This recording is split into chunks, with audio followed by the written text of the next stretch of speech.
All right, I'm going to hand it over to her. I'm going to close out my video and then we'll get started, but I'll be on the chat if you need me. So, Maryann, and make host. Okay, I kicked it to you. Perfect, thank you. I'm just gonna share my screen so everybody can kind of see my presentation. Let me know if you can't hear me or anything like that. I can definitely adjust my volume for that as well. So as long as everybody can see, then I am going to get on started. So hello everyone, welcome to Cranky Cravings by Maryann's Answer. Thank you, Emily, for that introduction. I really appreciate it. Thank you so much for inviting me back onto this webinar. I hope that everybody can kind of get their questions answered today and kind of learn something new about cravings. So we're gonna get started here. So I just wanted to kind of introduce myself. So my name is Maryann Stockhauser. I am a registered dietitian, like Emily was saying. I wanted to start tonight off by giving just like a little brief background, a little bit on me. So I went to SUNY Oneonta for my undergrad and my grad work. I have my Master's of Science in Nutrition and Dietetics. I come from a clinical background. I've interned and worked among the local hospitals for several years. I work for Cornell Cooperative Extension for the SNAP-Ed program. So I'm more of a community-based dietitian right now. I would bet some of you have definitely heard the term nutritionist before. So there is some differences between a dietitian and a nutritionist. They are pretty different. I did just kind of, just wanted to throw that thought in there, like, have you ever heard of like a registered dietitian before? It's not necessarily the most common thing to throw out there when it comes to food and nutrition. So I'm gonna move on here. So the real difference between a dietitian and a nutritionist is the dietitian really is the nutrition expert. So that's just really important to keep in mind. So if you find that you're getting nutrition advice from a nutritionist, your Facebook feed, Google, anything of that nature, if you don't see those letters RD next to their name, then you're not 100% sure to know like if that information is necessarily correct, proper, if it's actually going to harm your health or not. You don't know for sure.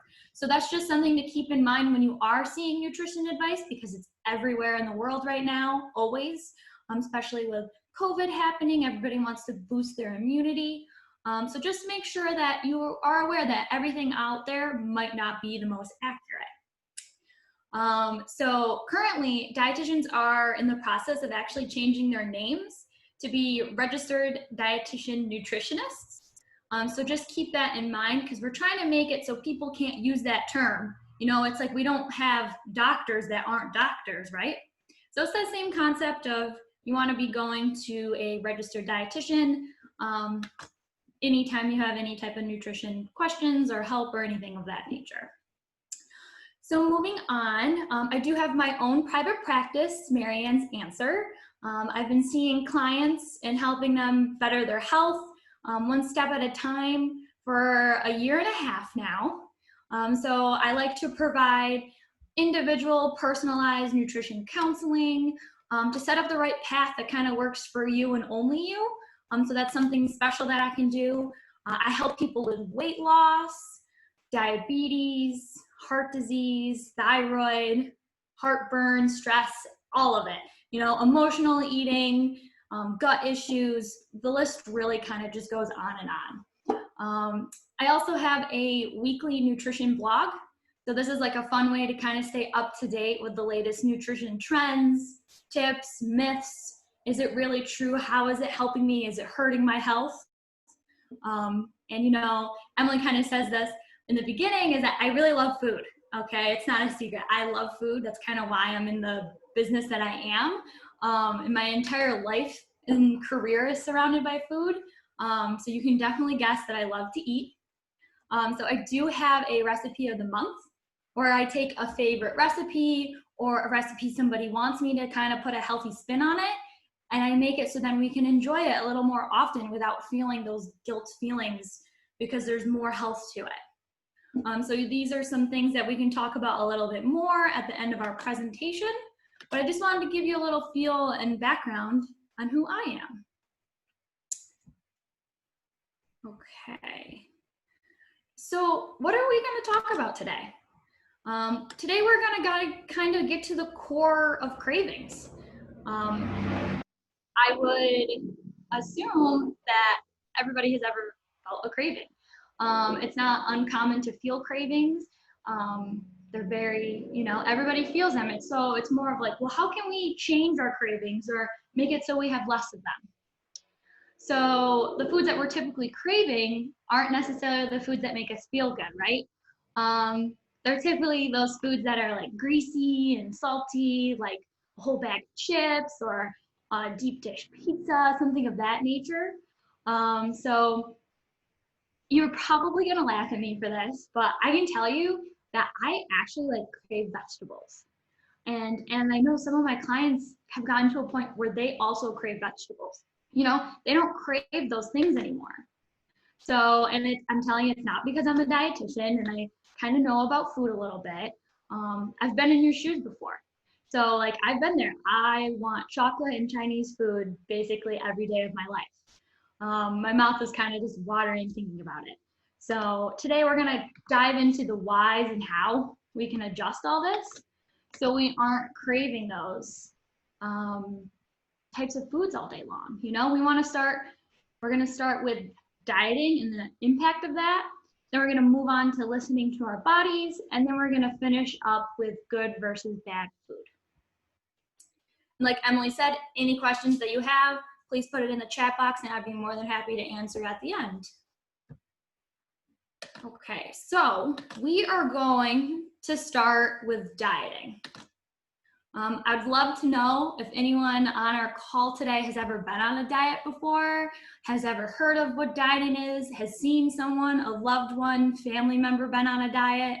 I can kind of bet, I know we don't have our cameras on, but I bet some of you probably smirked at that question.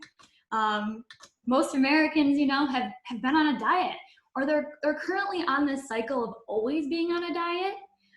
So dieting has become the new normal. It's common conversation, before we were all home at lunch during work, people would be like, oh no, I can't eat that, I'm on a diet, and no one thought anything of it. They kind of see that as praise, like, oh, you're trying to better your health, which is good. But what does seem normal nowadays actually has made it so we put a lot of pressure on ourselves and emotions when it comes to food. So I do have one simple question that I just kind of want you to ponder inside your head when you're just going through this is, if I had to ask you to pick a side, you're either going to have a good relationship with food or you're going to have a bad relationship with food. Which side would you want to be on? Just taking a moment to pause and think about that. Sometimes like thinking about this question really makes you open your eyes to the normal eating patterns that most of us have right now. We live in a society where this is considered normal. It's absolutely okay if you all of a sudden realize that you don't have a perfect relationship with food. There's nothing wrong with that. And I can tell you that you are not alone. It's okay. That's why I'm here. I'm here to help you. So one of the questions that you can see here that I have is, can anyone tell me what it feels like to be on a diet? I feel like this is something that's really common. Like people drastically know the difference between not being on a diet and then being on a diet. So has anyone ever seen someone else being on a diet? Things of that nature, So I see in the chat box here that some people are like, it depends on the diet. They feel tired, deprived, things of that nature, right? You just unbalanced, hangry. Yes, I love that. I've definitely felt hangry before.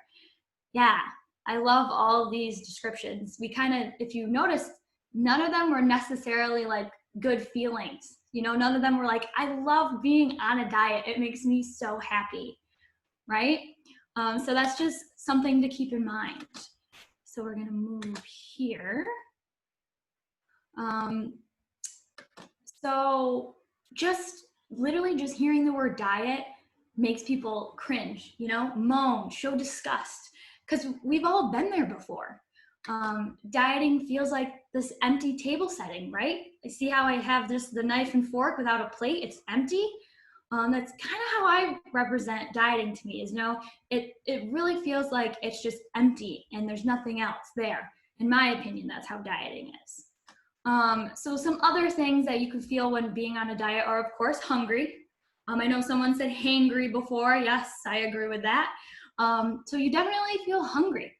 I don't know about you, but I definitely don't enjoy feeling hungry.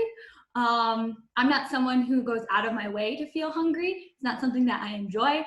I'm that person who has snacks in my car, in my purse, at my desk, everywhere that I go, just in case I get hungry, because I don't want to feel like that for an extended period of time. And like you were saying in those comments, well, I know when I'm hungry, I get hangry. So for those who don't know, hangry is when you're extra angry and moody solely because you're hungry. You're losing that energy. With dieting, people can feel more irritated. They could have a shorter fuse. Well, some people can simply just feel sad. I want you to take a moment and think about it. Have you ever looked around your office or at a family event or a gathering and noticed someone was just so irritable? Someone was just so sad. Maybe that's because they're on a diet and they're just so unhappy. This is kind of where the title of this presentation comes from, is cranky cravings. We all get cranky. So yes, I am a dietitian. And yes, I can tell you that I've been on a diet before. I've been on a couple different diets. I can tell you that I was cranky. When people diet, they typically cut out a large volume of food that they're eating. So they're kind of cutting it at least in half. This causes your body to kind of like drastically have to react to smaller amounts of food, which can cause a lot of people to lose their energy. So when you're at work, this isn't good. This leads to being unproductive. This leads to feeling of sleepiness. That 2 o'clock feeling starts at 11 in the morning and doesn't go away until you go to bed. So this can cause some of us to reach for that extra caffeine. Is anyone guilty of doing this? They're like, you know what? I'm just gonna grab another coffee. It's gonna wake me back up, give me some energy. I don't need to have that extra bagel that's in the work office, anything of that nature. So, just keep that in mind. Let me see where I was here. And then grabbing those extra coffee, sports drinks, soda actually makes it so we're more sleepy, because this also disrupts our sleeping patterns. Whether you realize it or not, it makes it so you're more tired because you're either not able to fall asleep, your sleep isn't as good of a quality, or you're waking up in the middle of the night, which none of us really want to do, right? So being sleepy actually causes your body to crave these bad foods. So we crave grease, salt, and sugar when we are sleepy because your body's trying to compensate for that lack of energy that you have.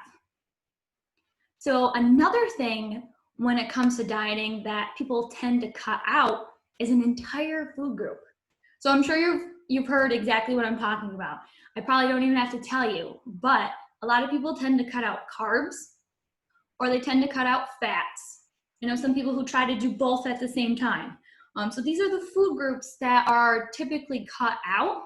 And they're like the first things to go when people go on the diet. They're like, okay, no more bread, no more pasta, no more fat, we're done with this. So this kind of causes restriction. It causes you to have feelings of being deprived. You could be left out. And when we tell ourselves that we can't eat something like bread and pasta, well, guess what? You're gonna be craving those exact things. The more you restrict, the more you start to obsess about it. So thoughts of everything that you can't have start to fill up your mind and make you want to eat it that much more. Like suddenly your significant other's lunch is making your mouth water. You feel like you're left out of celebrations and happiness, because you can't have that piece of cake. When you restrict and say no time and time again, you not only crave it more, but when you do allow yourself to have a cheat day or you fall off the wagon, your body gets more satisfaction when you do decide to indulge in those foods. There is a hormone called dopamine, which is released when you stop dieting and end up eating the foods that you want to eat. Has anybody ever experienced this where, they've fallen off the wagon or decided they're going to have a cheat day and all of a sudden they end up eating half a loaf of bread? Is there anyone here that has ever experienced that before? Yeah, let me pull up the chat box here. Yes, yeah, yes, yep. Yeah, I agree. I'm telling you, you are not alone. That first bite of the brownie, yeah. Ate a whole king cake, okay, yeah. For me, my guilty pleasure is Chinese food. I can go, if I'm ordering Chinese food, I'm like, I'm in, I'm eating the whole thing, I've been there. And you can still get yourself out of that spot. So just, have faith, take a minute. Okay, I'm gonna go back to my presentation here. So this is exactly what I was talking about with that release of that dopamine hormone, because once you had it, it was so good that you can't stop. That's why that cake disappears, that pizza disappears. And then you kind of go on this never-ending cycle where you restrict, and then you eat large amounts of it, and you go back and forth, back and forth. So this obsession and over-consuming thought of food makes you sad and have negative thoughts about yourself and the situation that you're in. I mean, when we are sad, what do we crave? We crave comfort. For most, we find our comfort in our food, and that's absolutely okay. You can find comfort in food. Food has lots of good memories, right? But that comfort food isn't necessarily going to be that celery stick with hummus, right? It's going to be that pint of ice cream or brownies, pizza. So dieting really kind of feels like you're on a roller coaster. There are many, many ups and many, many downs. People start to feel so hopeful and positive in the beginning. This is going to be the time that it really works. It's really going to change themselves. And then people end up getting discouraged and disappointed and so upset with themselves when you are not the problem. It's the dieting in itself, and this happens over and over again. So this roller coaster of emotions causes you to crave those foods that might not be the best for our health all the time. Okay, so those are just some really brief overview of dieting, right? Okay, I was just checking in with our chat box. So we're gonna move on here for a second. And now we're gonna talk about listening to our bodies. Okay, so this is gonna be moving on to our next stop. Stop feeling guilty, okay? I'm gonna say it one more time, just in case you can't see it on the screen or maybe you didn't hear me. Stop feeling guilty, really. Everyone is so hard on themselves when it comes to what we are eating and feeling with food. You aren't gonna lose your willpower or be seen as someone who's weak or ashamed, or you're so embarrassed because you decide to have a piece of chocolate or some French fries. Cravings are completely normal. I know you don't want to think that, but they really are. We live in a world where food is advertised to be mouth-watering, and food is constantly thrown in our face at all times because people want you to buy it, right? Things are a lot different than what they were back then. So back in the day, our ancestors had to hunt and search for our food. When we had such an unlimited access to food right now at all times, our bodies are going to naturally crave those because we see them constantly. I mean, all this food has been beautified on TV, social media, to make it so that we want to go and buy it. It's a business for them. But believe it or not, those cravings do mean something. So our bodies can't just come up, pull on our leg, tell us what's wrong like our little ones do, or they can't send you a text and tell you what's going on. So they have to communicate in a different way. So sometimes these cravings are your body's way of telling you that you are lacking certain nutrients that you need to function. So as a woman, it's more difficult for me to maintain an adequate level of iron. So every now and then I start craving like a double cheeseburger. And this is something that I definitely do not eat all the time. It's not something that naturally appeals to me. But then when I crave that, I'm like, okay, I'm taking that as a sign that my body needs more iron and knows that hamburgers are a good source of this. So instead of restricting myself and saying, no, you shouldn't have that double cheeseburger and not allowing myself to eat it, I just say, okay, I'm going to listen to my cravings and give my body what it needs without having to have this large amount of food of that same thing, because you didn't tell yourself no. You let yourself have what it needs, and that craving will go away if you give your body what it needs. So you're not ending up having a large portion of this and then go back to feeling guilt and shame, okay? So yes, that's like a hard concept. Like, well, if I gave myself permission, how am I gonna eat just what my body needs? You know, so you'd be really surprised to hear, but a healthy meal plan actually includes all foods. It's not just vegetables and fruits and your leafy greens. Like, we're not bunnies here. You know, we have all foods are allowed. So this means like those barbecue chips, chocolate chip cookies, salad, beans, burgers, they all belong in our regular routine. I kind of want to go back for a second and be back to that stop feeling guilty, you know, about our food choices. This is what I really want to focus in on. Like, how did we get to this place where so many people hate themselves or the decisions that they make when it comes to food? It's just, we have to stop the act of being so hard on ourselves. You know, we need to practice self-love, self-care. Self-care can be sitting and enjoying ice cream while watching Netflix. It doesn't have to be at the spa. It could be journaling. It could really be so many different things. So we really need to just stop being so harsh and let ourselves have what we need. So the self-care, self-love, this is really the foundation of our emotional and mental health. And this right there can drastically affect the types of cravings that we have with food. So this leads to that permission that I spoke upon a little bit before, is we have to let ourselves have permission to eat something. No more restriction.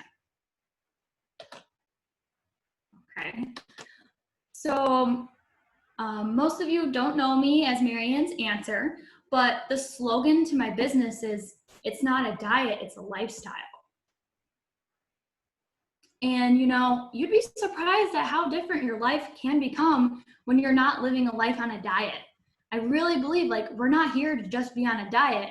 It can't be a diet, because that keeps failing and starting and failing. You know, it's really about a lifestyle. It's just all encompassing, right?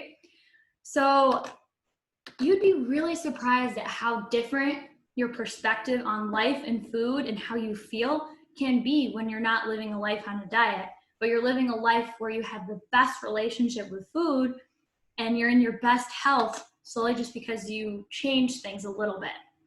So it's like, but how do we do this? You know, it's not just overnight we can give ourselves permission and we eat everything that we want and things are just magically going to make us lose weight, be no more heartburn, be in our best state of mind, right?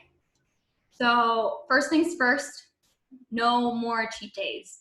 I want you to tell me in the chat box here, does anybody have cheat days or cheat meals or anything like that? Pop this up. Treat meals, okay. I know that that's something that's really common. You know, people are like, I'm holding out the whole week so that Sunday I can eat whatever I want, and they kind of go a little hard with their choices, right? So it's just something to be mindful of. We don't want to have cheat days anymore. You know, we don't want to have treats. Everything is just food. So you can't put restriction and obsession on food anymore.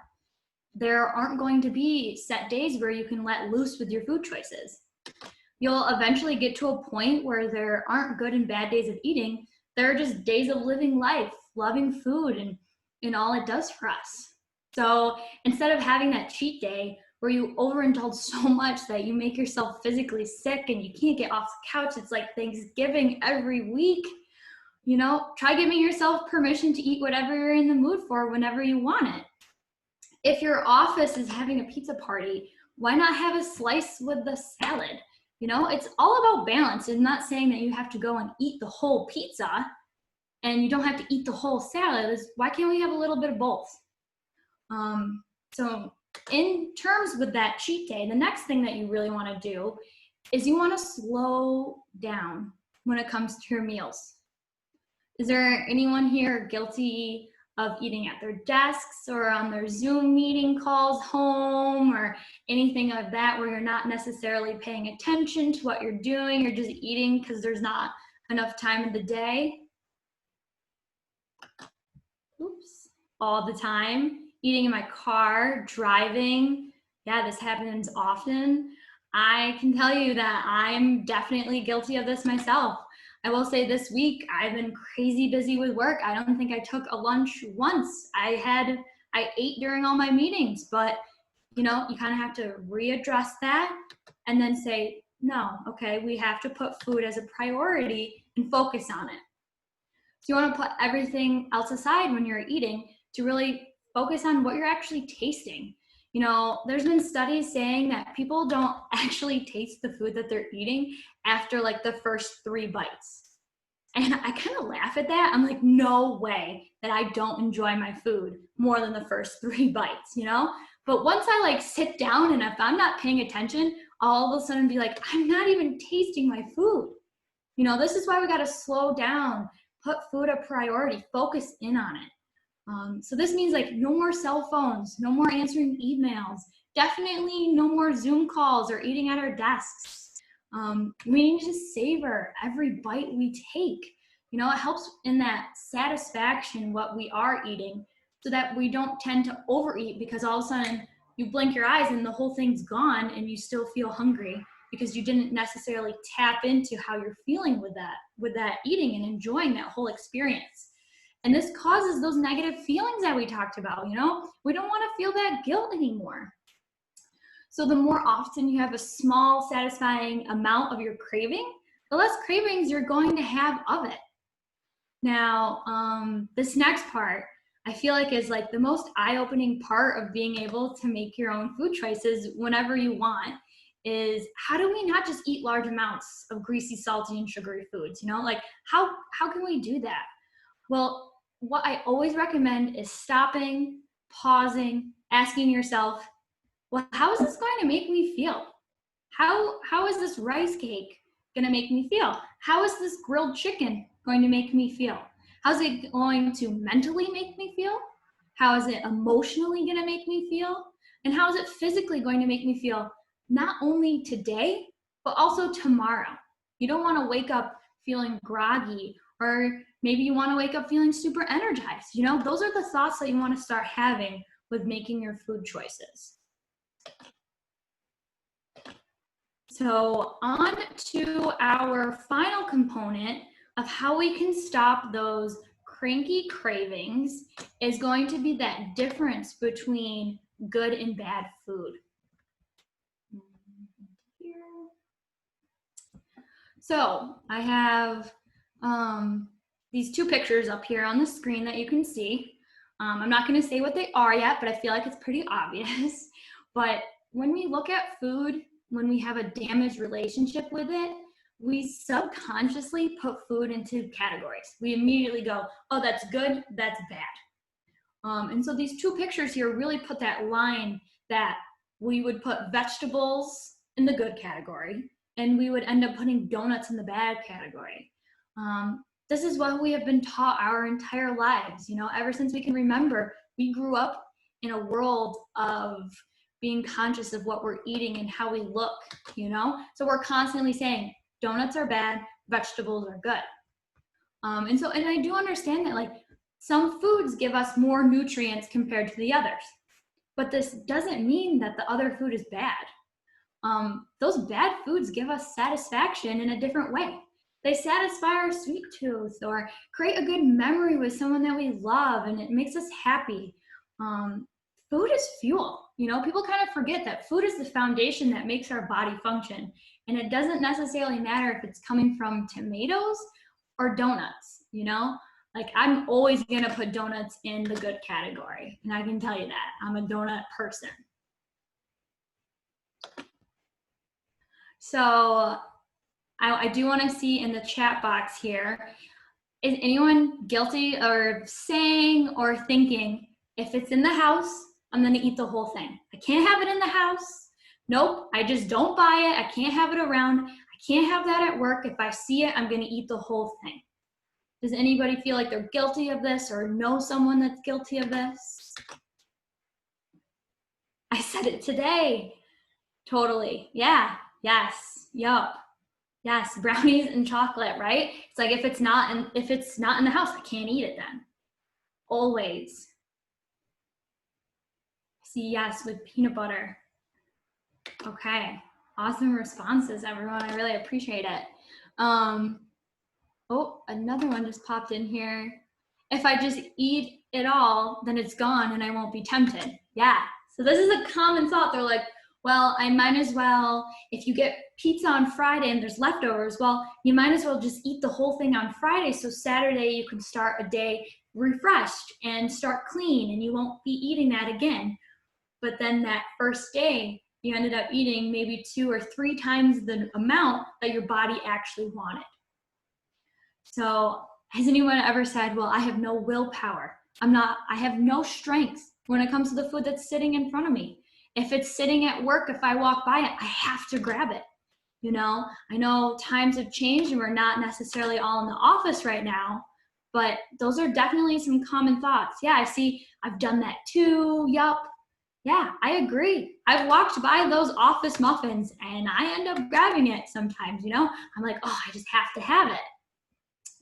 Well, people always look at me in shock when I say this to them, but some people will actually do better at managing their cravings when they actually keep it in the house. I know none of your videos are on, but you're probably looking at me like, no, what does this chick know what she's talking about? This is crazy. But keeping things in the house is basically telling your brain and body that those foods that we crave, that like we put the most off limits or restricted, are actually making them more desirable. So when it's like, you can't have that in the house, well, your body subconsciously is like, okay, so I want that much more. What happens when you tell someone no? What happens when you tell your kids, no, you can't do this one thing? They end up doing that one thing only, right? It's like we all want what we can't have. And then I did see someone in the chat box. Let me just pull this up. Exposure therapy. Yeah. Yes. No discipline. It's like a dare. Yeah. Absolutely. So having a pantry full of dark chocolate, homemade muffins on the counter, like have at it. Don't let the food control you. The moment that you say that and you think that I can't have this in the house because I have no willpower, that's the moment that you're putting the power in the food, and then you have no control. So you really are in charge of your own actions, because you, by saying that the food isn't allowed in the house, is telling the food that it is in control and you decided that. So once you tap into how food makes you physically, emotionally, mentally feel, then you can walk by or put down those foods you once craved because you've discovered that you're satisfied with less.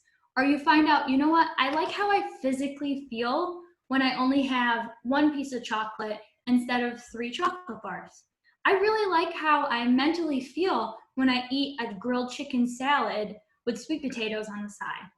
You know, you kind of go through that. But, you know, people always laugh at me with this. I can tell you, my family, they're like, you are crazy. That's not how I deal with cravings. I just can't keep it in the house. So I kind of want you to think of it from a different perspective. You know, it's like a baker at a bakery or a barista at a coffee shop. Like at first, they definitely dive into their cravings and they're drooling and mouth-watering at the thought of being surrounded by their favorite foods all the time. But over time, these people get sick of eating those foods because they're literally surrounding it all the time. I think about this, like I love baking. I watch a lot of baking shows. Cake Boss, Buddy, you know, he doesn't eat the cake anymore. He's been doing it for years. He gets sick of it. He's like, okay, I've had enough. I don't want that. I feel better when I eat something else. So these people's cravings, they tend to change to something else that they are restricting, or something that their body might actually need. So like you might actually start craving those green things that we call vegetables that no one enjoys eating because it's not fun. But your body kind of starts that shift and you start to crave these things that actually benefits your health. So I feel like we just talked about a whole lot of different things, right? That was like a whole lot of information. I've talked a lot at you. I kind of want to just go back and be like, well, how can we move forward with this? Well, we don't dive headfirst into anything. We always make small changes, and eventually that small change and goal builds on each other until you've made a huge lifestyle change. So why don't we dive into how we can kind of start this whole process to get in a good place with your cravings? And I'm very realistic. I'm very honest with all my clients. So I'm not going to lie, like it's not going to be the easiest thing you've ever done, right? You've had how many years, 50 plus, 30 plus years of having this back and forth poor relationship with food and craving these foods and getting that hormone release, and they just taste so good. So it's not going to happen overnight, but it can definitely happen pretty quick if you do small little changes and you work at it and tap into things that we talked about today. So it's not going to be like, let's fill the house with every single thing that I love and have it all the time. I would practice these techniques we've talked about and, start small. So this is kind of why you have me. I'm here to help guide you and coach you depending on your different cravings, your different relationship, so that you can be successful. So like I said, you want to start with maybe one craving at a time. So I went through this myself. This isn't something that I just talk about. This is something that I lived, I experienced. So for me, it was kettle cooked barbecue chips. And I can tell you right now, I have at least 3 bags sitting in my pantry that I probably haven't touched for like the last month.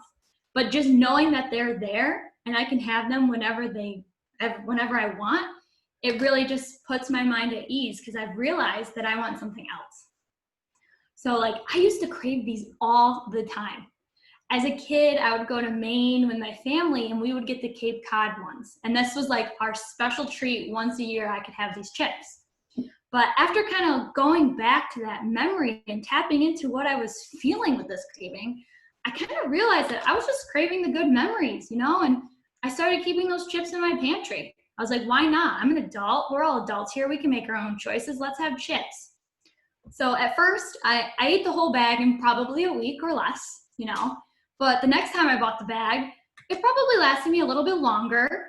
And I didn't really get as much satisfaction from it, because it wasn't something that I could eat. It was just something I can eat anytime that I wanted. And so I lost the desire for it. So all I did was realize that I didn't really actually like how I felt after eating them, All I really wanted were those good memories with my family. So what you want to do is to kind of start distracting yourself a little bit when you are introducing these cravings back into your life. So when you crave something, why don't you take an extra 30 seconds? That's it. Take a moment to pause before you grab it, and then during that time, ask yourself if you really want it. How's it going to make you feel? Are you hungry? When you have a craving, you don't want to give into it immediately, right? We want to try to push ourselves and have growth so that we're not in the same spot all the time. So you want to try to distract yourself. I really encourage practice self-care, read a book, take a hot bath, watch Netflix, go for a walk. Try starting a new hobby. Who knows? Like you might tap into your creative side and find out that you love painting or coloring. Especially in quarantine, like this is the time to really do some self-reflection. Why not distract yourself with your kids? Kids will always be on your toes, so they're really good at keeping you away from things that you don't want to be around. Really, whatever it takes to distract your mind enough to let the craving pass for a second. or let you readjust being like, no, I really want it today. And it's okay. Give yourself permission, put some in a bowl, and then you move on. There's nothing holding you back because you decided to eat it, okay?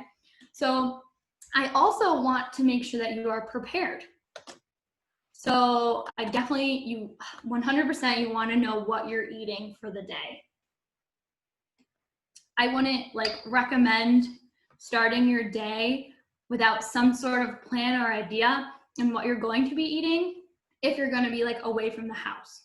So like just winging it may lead to eating like the easiest, quickest meal possible because your meeting went late or that appointment was so long and you're just starving. So anything that you can get your hands on, you inhale and eat the whole thing, right?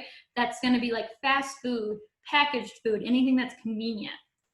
So who knows, you might have a celebration somewhere that you completely forgot about. And if you didn't have a plan, your cravings are going to creep up, right? That's natural, it's gonna happen. So try not to be too strict on yourself either. You don't want to be on the complete flip side and become too focused on your plan that you don't enjoy life and live it and make these good, happy memories around food. So if that work celebration does happen, it's going to be okay. You know, have a smaller portion of that food that you have packed, or just have all of the celebration food and make sure you balance it later in the day. You know, it's all about how you're feeling in that moment, the bigger picture of the entire day. You know, another tip that I always like to have is make sure you have snacks on hand. And make sure these snacks are something that's going to actually make you feel full, you know, so that you're not thinking and focusing on your hunger and cravings. So you want to make sure that they have like protein and fiber. Because if you were like, you know what, today I really don't want to have that piece of cake, that's completely okay to say no and then go have something else that's going to satisfy that sweet tooth but might give you a little more nutrition. So that's kind of the gist. A nice brief overview of our cravings, why they're happening, how to stop them. So I do have my references here for my presentation, and then I wanted to take this part to kind of open up to questions and see what people have for me, and I can do my best to answer them as best as I can.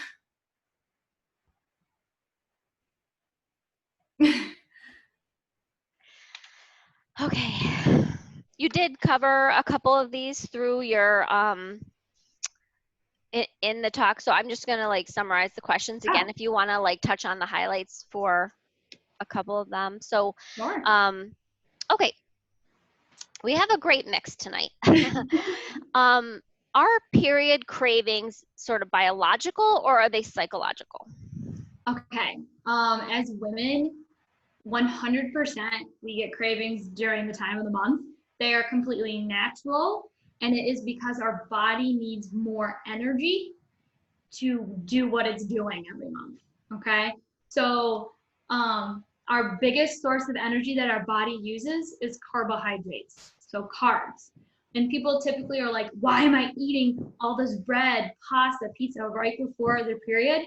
It's solely because your body's trying to get that quick energy to be able to do the function that it needs every month. So, I mean, there could be a little aspect of that mental where you're like, oh, it's the week of my period, I'm going to have whatever I want, and not even be tapping into what your body is saying. So it's like that balance of like, well, am I actually craving it? And then being not so hard on yourself, because you know what? Your body is doing so much more right now because we are females and that's what happens. Okay, here's another one. Is it true that fruit cravings mean I'm dehydrated?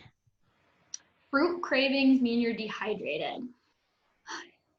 There isn't a lot of research on that. That is something that I have heard more of. So thirst and hunger mean the same to your body. Your body can't tell you the difference if you're feeling hungry or if you're feeling thirsty. So if you're like, I just ate a whole meal and 20 minutes later you're feeling hungry, I would recommend grabbing a glass of water, because your body is probably just dehydrated and doesn't know how to tell you. Like, don't go directly to that food. You know, this is why a lot of people say drink water when you feel hungry. because it helps with weight loss because you're not actually hungry, you're just dehydrated. So I would say no. I wouldn't say that fruit 100% of the time means that you're thirsty. It's more of fruit is more refreshing. It's lighter, it's cooler. It's kind of like ice cream and a popsicle too. Okay, I have two similar questions from plant-based eaters, so I'm just going to combine them. So do you have advice for plant-based eaters and cravings? And then another one about I'm a plant-based eater for the last 2 years, and occasionally I get a craving for hamburger or steaks. Am I deficient? So Yeah.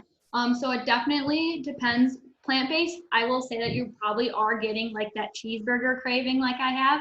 I'm not someone who typically eats a lot of meat, especially red meat. It's just not my type of craving of food. It's just not my cup of tea. I'm not I'm not vegan or anything of that nature. But that I would most likely lean towards that it's that your body's telling you that you are deficient in something. Typically, vegetarians and vegans or focused or mainly just plant-based eaters are deficient because it's a lot more difficult to get those nutrients just from plants. So it is completely possible, but I would recommend working with a dietitian to make sure that you are getting all that you need on those special diets. So let me know if I answered both of them. yeah, yep, that Okay. sounds good. Okay, a couple like sleep like questions. So why do I crave sweets at night? So it could be a couple different things. It's definitely situational to what's actually going on for you. But it could be that the entire day you restricted yourself on those sweets. It could be that, you were good and ate clean the whole day, and then you're like relaxing for the first time. And for you, that comfort of relaxation is like eating something in bed, eating and watching TV. And it just so happens to be those foods that are sweeter because they just satisfy you more because you didn't let yourself eat them throughout the day. It kind of depends though if that person's eating sweets the entire day or not as well. And then similar to that, we have a night shift worker, and she asked, or he actually, I don't know. They asked, I work the night shift only a few nights a week, and I try to eat good, but I always crave donuts and muffins in the break room when I'm working the night shift. Yes. Very common. I actually work with someone who does like from 3 to 3 a couple nights a week, and then they shift and they're like from 3 to 7 during the day. It's very crazy. And so that's definitely the shift of your sleeping. You might not be getting the same level or go through the same cycles of sleep, which causes you to crave those because you need that energy to stay awake. It's not natural for us to be awake when it's dark.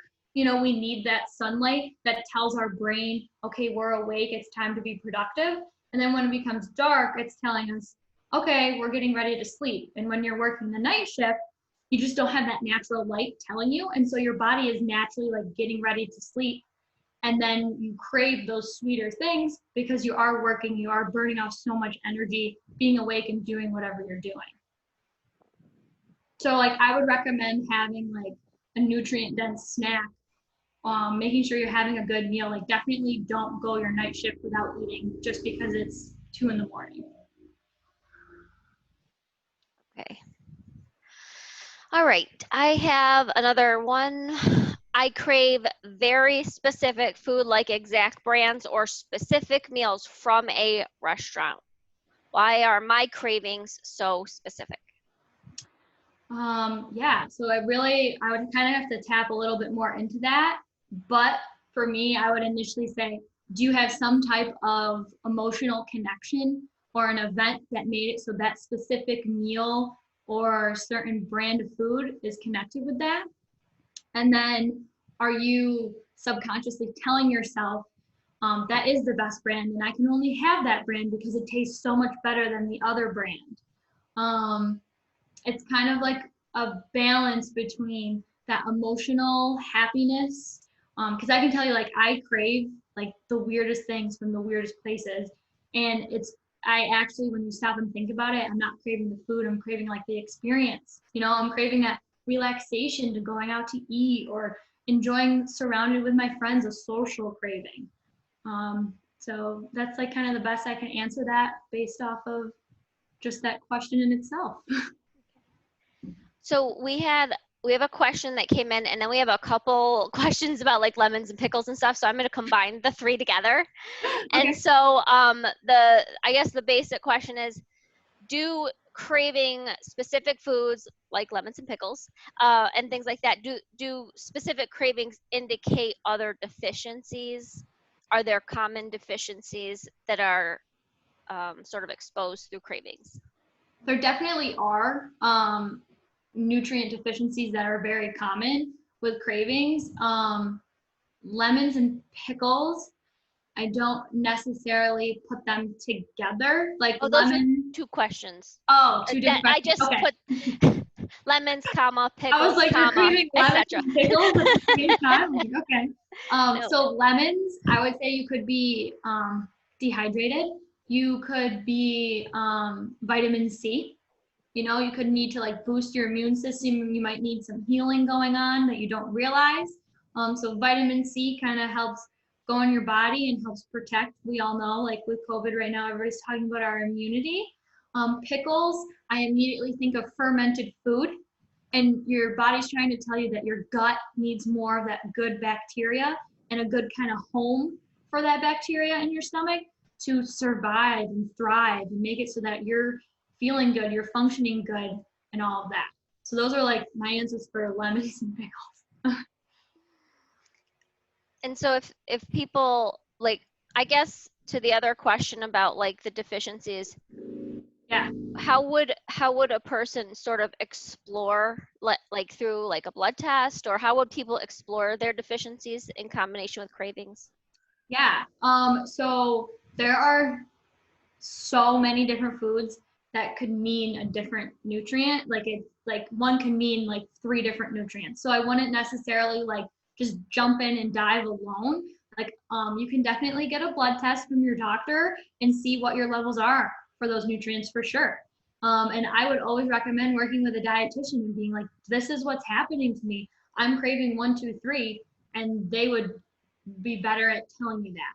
Because there also are physical signs on your body that can tell you that you're lacking a certain nutrient as well.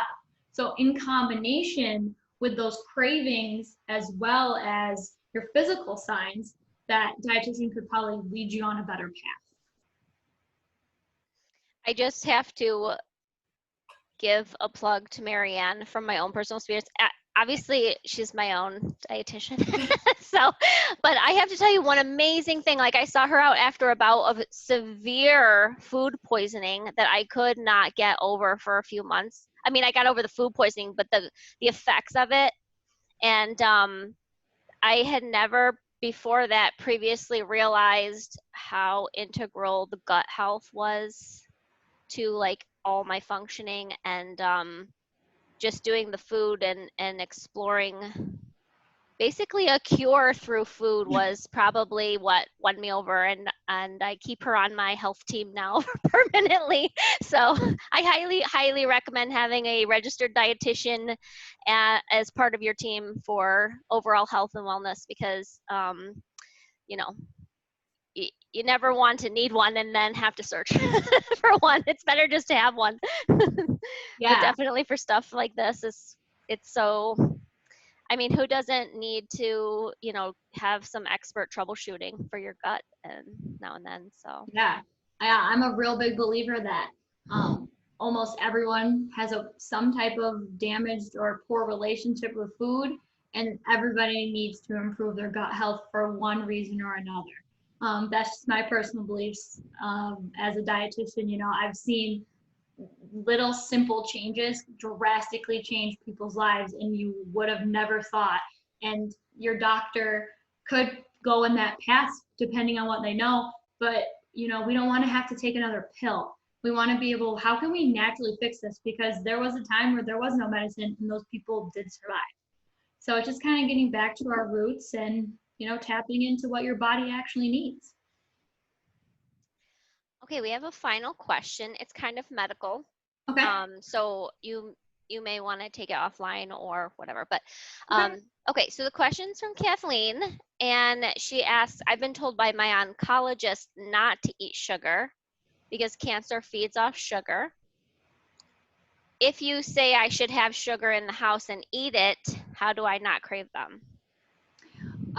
So it just depends. I'm assuming if you've asked the question, you're comfortable with me kind of speaking freely about everything.